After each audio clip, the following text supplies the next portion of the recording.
back on the Chad Hasty Show, News Talk KFYO. Thank you for tuning in today. We go to the phones. Our next guest, Republican strategist Matt Mackowiak, joining us here on the Chad Hasty Show. Matt, good morning. How are you today? I'm doing pretty good, Chad. Good morning. How are you? Doing great. Appreciate you taking some time today. We'll start off with what I think is some big political and dealing with coronavirus, all of that news, and that is the Senate GOP yesterday rolling out a plan that not everybody's on board with on the Republican side. Not all the Democrats are on board with it either, but a new round of stimulus checks and another, I guess they're calling this the HILls package. Matt, how important is this just from a political standpoint? Because I do see some politics being thrown into this. Yeah, there's no doubt. I mean, you have the unemployment benefits expiring at the end of this week, and that's a problem. You have some businesses who've taken PPP loans who are still in pretty bad situations. You can see some bars and restaurants in particular, but other businesses in certain fields, certain career fields. But you're right. The politics of this are that there's still a lot of desperation out there, and there's an interest in doing something about it. The Democrats put forward a pretty one-sided bill through the House. It was $3 trillion that had no Republican support, and Senate Majority Leader Mitch McConnell said, "No, we're not going to do that. We need a bipartisan bill. We need 60 votes in the Senate to move legislation." And so he took his time, and he wanted to kind of see what the situation was in late July. Mostly because we didn't really know back in May or June, where this thing was headed. There was a belief, perhaps in the summer, that things were going to slow down. But you're right. I mean, you do have incumbent members in both parties that want to take, talk at home about passing this bill that's going to help people. We'll see whether the Senate Republicans and the House Democrats can ultimately agree to one final package that can get through both houses and get a presidential signature. It's going to be tough. I think it's going to take the next 10 or 14 days probably to get there, but I imagine they will get there. Do you think that the Senate, I know they're supposed to go into recess for the month of August, do you see that happening, or do you think they'll stick around until something gets done? I think the Senate has an additional week, but I could be wrong about that. Of course, they lost a lot of time when they were out of session in March and April. So I could see a scenario where, they come back maybe for 1 week or 10 days in August. My guess is that they are not going to recess until they pass something. There would be, outrage if that were the case, particularly if you have people who have been relying on these unemployment checks who no longer get them. So, yeah.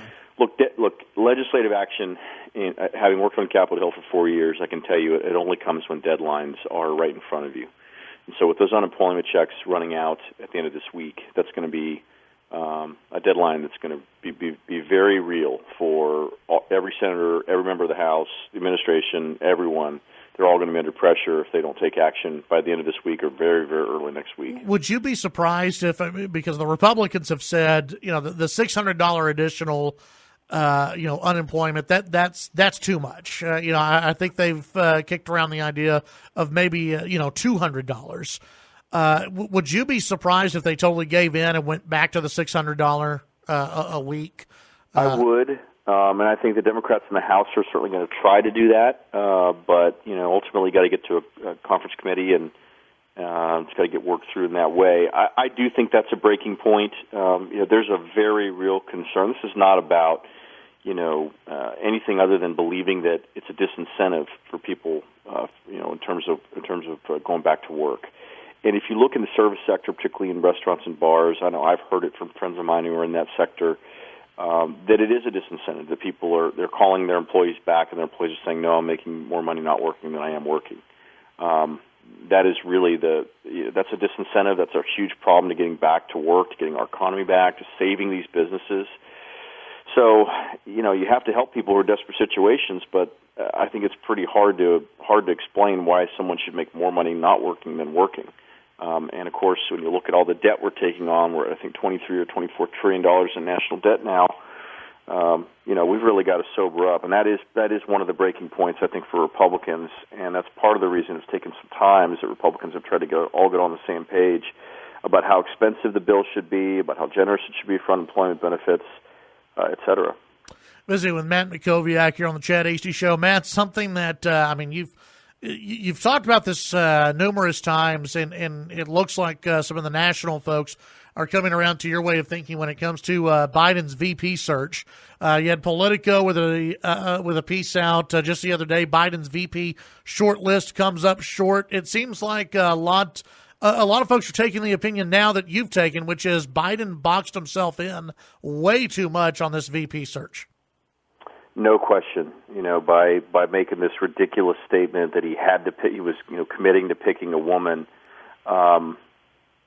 You can say, look, I'm going to, have women on my short list, but ultimately I've got to pick the person who's, best suited to be vice president, to be president in an urgent situation, who's going to be a partner with me. He limited his own choices, and having been vice president of the United States, understanding how important that position is, the fact that he did that was really kind of shocking. And so now he does have a weak field of candidates who are either unproven, untested, or have their own significant problems. I'm sort of increasingly convinced, and I'll admit I'm not an expert on the Democrats, but I have worked in politics for 15 years. I'm convinced that Biden has narrowed it down to Harris and Susan Rice. Kamala Harris, the senator from California, and Susan Rice, the former national security advisor. I just don't think he'd pick Elizabeth Warren, who'd be really trying to undermine him on policy at every step. And I think everyone else, Karen Bass, Val Demings, these other members of Congress, I think are just not credible vice presidents, or certainly not credible presidents. So Harris and Rice, I think, are the two finalists. We'll see what he chooses, both women of color, but they both have their own problems. Yeah, for Susan Rice, maybe remind folks, because people do have a short memory, remind folks kind of who she is and where she lands on the political spectrum as far as being a Democrat.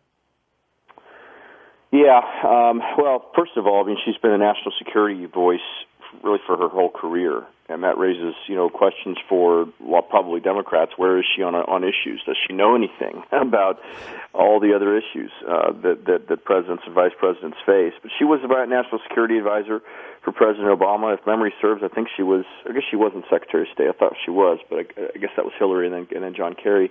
So she was a national security advisor, I think, in the second term. Yeah. Close Obama aide, has a good relationship with Biden, which I think may actually give her an advantage because Biden and Harris really don't have much of a relationship. The two controversies with her are going to be, number one, she went on Sunday television after Benghazi and said that the attack at the consulate was in response to a video, an obscure video being posted to YouTube that showed the desecration of the Prophet Muhammad.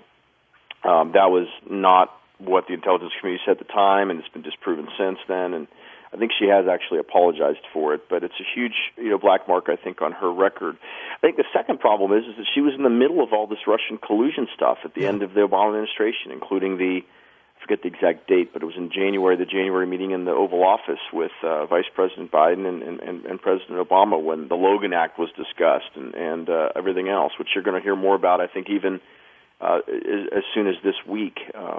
So she's got her own problems, but she does have a relationship with Biden. And, the question to me is Biden going to be willing to nominate for vice president someone who attacked him fairly viciously on the issue of busing in one of those early presidential debates? I can imagine that would be something that would be difficult to get over. Yeah, absolutely. Matt, tell folks how they can sign up for your morning newsletter, and also tell folks about your podcast.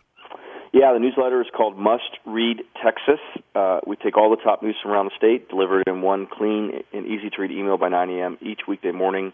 Over 20,000 free subscribers now, and a really solid number of paid subscribers who receive the full email each weekday morning. You can learn more or subscribe at mustreadtexas.com. The podcast is called Mac on Politics. It's available in the iTunes Store, on Google Play, on Stitcher, and on Spotify. Most recent episode is with John Solomon, the journalist who has written so much about the Russian collusion story. He has a new book out, so you can check that out. All right. Very good, Matt. As always, appreciate your time, and we'll talk again next week. Take care. All right. Thank you. That's Matt Mackowiak here on the Chad Hasty Show.